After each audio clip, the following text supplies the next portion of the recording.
But we start tonight with the developing story this afternoon out of Lonoke County. The case against the man who's running for sheriff there while being accused of murder has been dismissed over mishandled evidence. Aaron Spencer has been facing murder charges after he shot and killed Michael Fossler, a man accused of abusing his daughter back in 2024. Then, in March of this year, Spencer won the Republican nomination for Lonoke County Sheriff. Now, in today's ruling, Special Circuit Court Judge Ralph Wilson says he's dismissing the charges after pretrial testimony revealed that Lonoke County investigators lost an important piece of evidence, and we're talking about an SD card from a dash cam in Fossler's truck. And then Spencer's lawyers argued that that missing card likely would have helped their case, and today Judge Wilson agreed, saying Spencer would be denied a fair trial. His order called the mistakes by detectives in the case a pattern of violations that gave the appearance of a cover-up. Aaron Spencer in the last half hour reacting to the news with a statement to THV 11, thanking those who supported him over the last 2 years. You can find the full statement as well as those from his counselors. It's on our website right now, thv11.com. All right, well, let's turn our attention to weather now and bring in meteorologist Nathan Scott. Yeah, we actually had a little bit of rain. I know we were thinking of it down towards Hot Springs in the southwest part of the state, western part of the state. Well, you got some sprinkles up here too, right? Yeah, we had a few sneaky downpours that did make their way right across Little Rock Metro, Rowley and Jurnee. There's still the chance there could be a passing shower out there this evening. Here's visible satellite.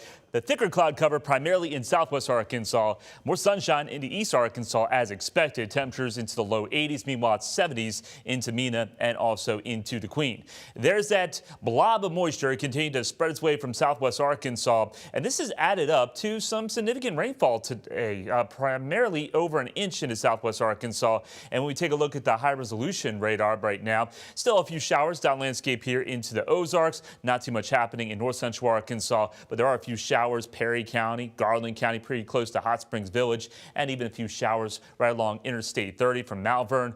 More of a steady, in fact, heavy rain now taking place into Hempstead County and Nevada County. So this is trying to build its way off to the northeast. So we'll hang on to the chance of an isolated shower or a spotty shower through the course of the evening, and then those will fizzle out. We'll be left off with some clearing through the overnight. Tomorrow, sun in the morning, more clouds as we go into the afternoon hours, but overall it should be a dry day. Very small chance there could be a stray to isolated shower, primarily in west Arkansas. Lows tonight dropping down into the upper 60s and highs tomorrow into the mid 80s. The chance of showers and thunderstorms really builds in, especially for the second half of the weekend. I'll have more on that complete forecast coming up.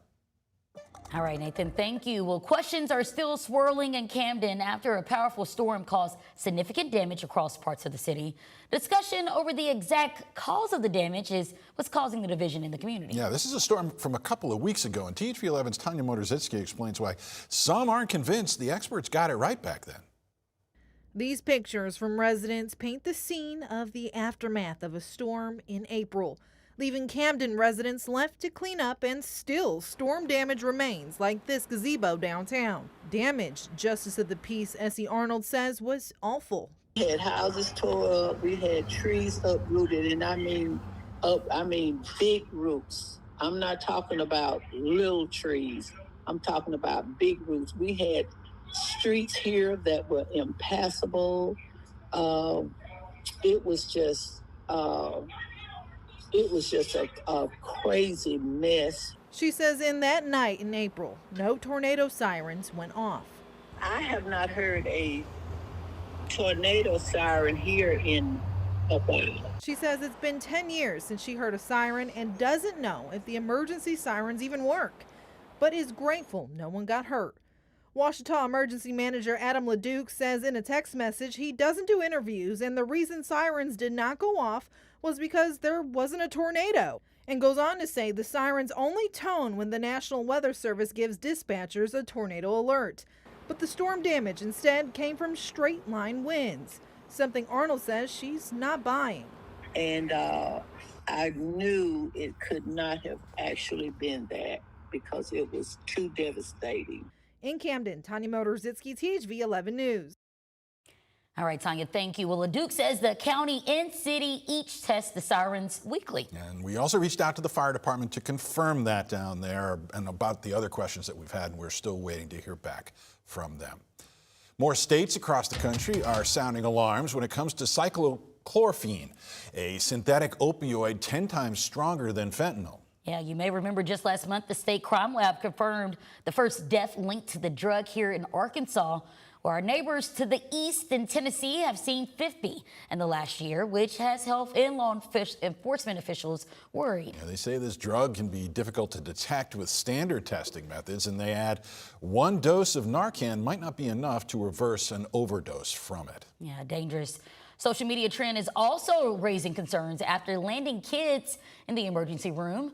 It's called Benadryl Challenge. The goal is hallucinations, but in some cases, it's leading to seizures and breathing troubles. Shaking my head. It now appears that videos of these challenges are being banned from major social media platforms, but health officials want to get the word out so you can keep an eye on your kids. Also on social media, a simple post can draw crowds of hundreds for what police across the nation are describing as teen takeovers. And in Hot Springs, it's already caused some trouble. Tonight, T311's Maya Ellison explains why officers there are getting ahead of the issue before it takes hold. Summertime in Hot Springs. It's the height of the tourist season, and downtown foot traffic is heavy. This is the first time for my grandchildren. I really wanted them to see it. It's always full of lots of tourists coming and visiting our town. But while those crowds are pretty good for business, police say they're also watching a growing trend that's drawing attention across the country. A teen takeover. They also call them truck gatherings, and then there's other terminologies that's being used. I think it's horrible. I don't understand why they don't put a stop to it. If, it's simple. The term is used to describe large gatherings organized through social media. And Hot Springs Police Chief Chris Chapman says the concern is what can happen when things get out of control. Where literally hundreds, sometimes thousands will gather, take over parking lots, parking decks, intersections. We've seen street racing, burnouts, fights, different things like that occur. We've had a couple of young children caught in a crossfire in between two shootouts between two groups of juveniles. Now, the department recently issued a public warning saying that these, quote, teen takeovers are illegal after learning of a planned event it says was stopped before it happened. We want to be proactive in educating folks to what they can and they can't do. And then if they are not doing what's right, we want to hold them accountable. And I spoke with community members about these teen takeovers. Jason Barnhouse, a business owner in the downtown area, says as for accountability, it should start at home. Honestly, I think it's kind of on to the parents that need to have more discussions with their kids, and that people don't need to be chastising kids for wanting to hang out together. It's just day and the age. Let's be happy that they're all getting together. And as for enforcement, Chapman urges parents to know where their children are and who they're with. If your juvenile gets charged, if they're underage and they're arrested, guess who we're calling? Guess who's going to have to get up out of bed and come get them? So help us educate them. We'll continue to help educate you and provide for a safe community. In Hot Springs, Maya Ellison, THV 11 News. All right, Maya, thank you. Chief Chapman says they do plan to increase police presence downtown. They're urging passersby to say hello, ask questions, and learn more about ways to stay safe. Jurnee? Yeah, well, after months of uncertainty, PBS programming is here to stay in Arkansas. We brought you the update yesterday, but today, commissioners on the Public Television Board voted to officially accept the $2.1 million in donations. The fundraising effort, led by former First Ladies Barbara Pryor and Gay White, covers the dues to the Public Broadcasting Corporation. Pryor says major donations from the Tyson, the Walton, and the Schick family foundations and others help kickstart the campaign. In 2.5 months or 3, we raised the money, and I just feel like everybody came together and it was a common cause.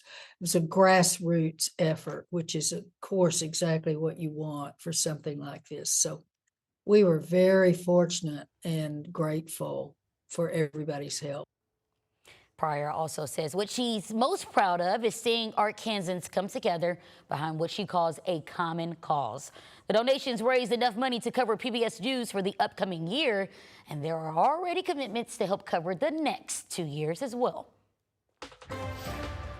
The next 3 days features the chance of showers and thunderstorms going up. It's about a 30% on Saturday, but a 50% For the second half of the weekend, Sunday, overall temperatures into the mid-80s, but with the humidity, it's going to feel hotter, especially on Sunday. It'll feel more like the 90s. And if you like hot and humid weather, you're going to love the 7-day forecast coming up next.